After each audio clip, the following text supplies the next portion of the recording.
নমস্কার বন্ধুরা, চুমকি রন্ধনশালায় আপনাদের সবাইকে স্বাগত। আমার আজকের রেসিপি হচ্ছে ডালের বড়ি, বাদাম, পোস্ত দিয়ে তৈরি করা লাল শাক ভাজা। অনুষ্ঠান বানের মতন তৈরি করা, কিন্তু সম্পূর্ণ নিরামিষ।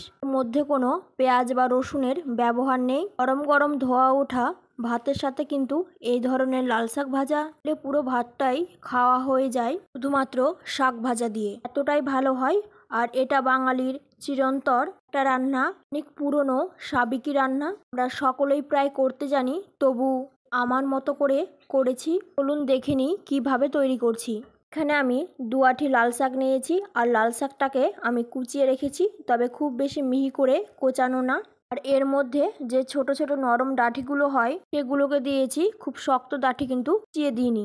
কড়াইয়ের মধ্যে 2 টেবিল চামচ পোস্ত নিয়েছি। পোস্তটাকে শুকনো কড়াইয়ের মধ্যে ভেজে নেব। বেশিক্ষণ পোস্ত কিন্তু ভাজতে সময় লাগে না।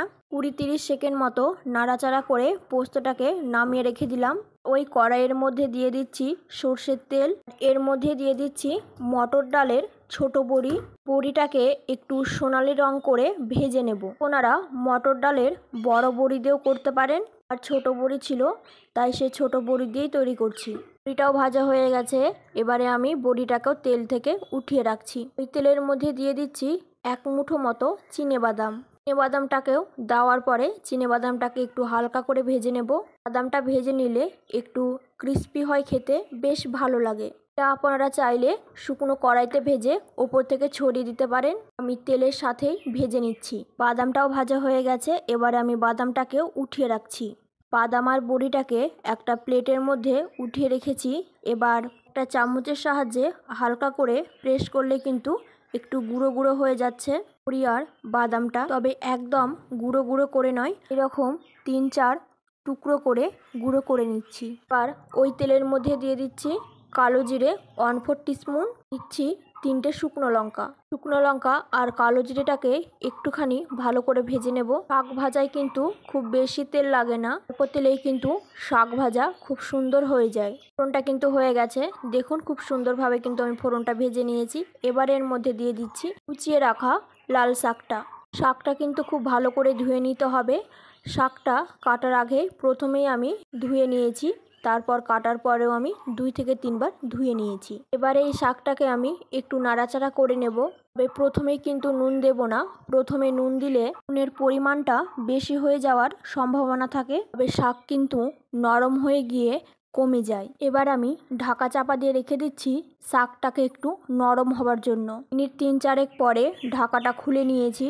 শাকটা কিন্তু বেশ অনেকটা নরম হয়ে এসছে, তবে আরও খানিকটা শাকটা নরম হবে। একটু নাড়াচাড়া করে আমি শাকটা মিনিট 2 জন্য ঢাকা দিয়ে রাখলাম। শাকটা দেখুন বেশ অনেকটা নরম হয়ে গেছে। এবার আমি স্বাদ মতো লবণ ব্যবহার করব। শাকটা দেখুন অনেকটাই কমে গেছে, তাতে লবণটা দিতে কিন্তু সুবিধা হবে। স্বাদ মতো লবণ দিলাম, আর 1/4 টিস্পুন দিচ্ছি হলুদ গুঁড়ো। লবণ আর হলুদ দিয়ে শাকটাকে আরও একটু নাড়াচাড়া করে নিচ্ছি। এবার আমি শাকটাকে মিডিয়াম টু লো ফ্লেমে রেখে শাকটাকে একটু ভাজা ভাজা করব। শাকের যে জলটা ছিল সেটাও একদম শুকিয়ে গেছে। এখন শাকের রঙটা বেশ চেঞ্জ হয়ে গেছে। এবার এর মধ্যে অ্যাড করব ভেজে রাখা বাদাম, বড়ি, রাস। এবার ভালো করে আবার একটু নাড়াচাড়া করছি। ওপর থেকে দিচ্ছি ভাজা পোস্ত দানাটা, কিছুটা দিলাম, কিছুটা রেখে দিয়েছি। ভাজা পোস্ত দানাটা দিয়েও একটু নাড়াচাড়া করে নেব। শাকটা একদমই আমার হয়ে গেছে। এবার এটাকে নামিয়ে আমি সার্ভ করে নিচ্ছি। শাকের ওপর দিয়ে দিয়ে দেবো পোস্তদানা, একটু ওপর দিয়ে ছড়িয়ে দিলাম, দেখতে সুন্দর লাগবে। আমার আজকের রেসিপিটি কেমন লাগলো অবশ্যই জানাবেন। এইভাবে একদিন করে দেখবেন। লাইক করবেন, শেয়ার করবেন, আর কমেন্ট করে জানাতে কিন্তু ভুলবেন না। আর নতুন বন্ধু হয়ে থাকলে চ্যানেলটি সাবস্ক্রাইব করে নেওয়ার অনুরোধ রইল। পাশে থাকা বেল আইকনটা অবশ্যই প্রেস করে দেবেন, কারণ আমি চ্যানেলে যখনই কোনো নতুন রেসিপি শেয়ার করব নোটিফিকেশন আপনাদের কাছে পৌঁছে যাবে।